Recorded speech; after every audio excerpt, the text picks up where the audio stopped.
on assiste déjà depuis quelques années au déclin de la population. Et aujourd'hui, en 2019, on pense qu'on est vraiment au seuil de l'extinction. Oui. On a encore des individus, mais la population est au bord du déclin. Au début, ce qui a vraiment impacté les populations, c'était le rajeunissement des forêts. Depuis, il y a eu beaucoup de progrès faits dans ce domaine, où les forestiers se sont beaucoup impliqués pour la préservation de cette espèce et donc de ses habitats. Et maintenant, le facteur impactant le plus important, c'est la problématique de la quiétude. Donc la quiétude de nos espaces forestiers, nos pratiques de loisirs partout.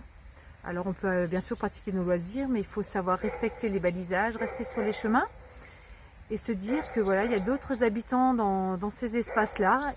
Mais il y a un autre aspect, c'est la quiétude au travers de la grande faune aussi qui fréquente nos espaces.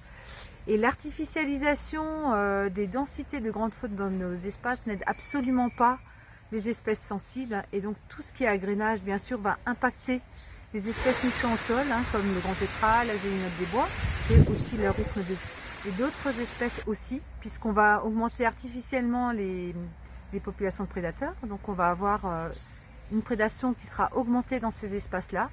Et aussi le sanglier, quand il va se déplacer, il va prédater de manière directe les œufs ou les poussins. Et il peut aussi, on parle aussi parfois de prédation indirecte, c'est-à-dire qu'il va déranger des femelles sur leurs œufs. Ah, bien sûr, il faut continuer, puisque le tétras est une espèce qu'on appelle une espèce dite parapluie.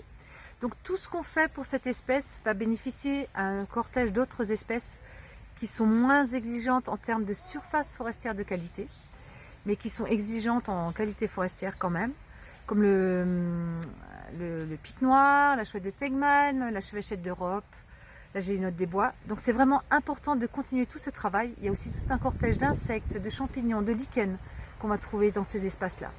Donc le tétras, c'est notre baromètre. Même s'il venait à disparaître, il faudra continuer les efforts pour la biodiversité forestière qu'on a encore chez nous et qu'on se doit et qu'on a un devoir d'être humain à préserver.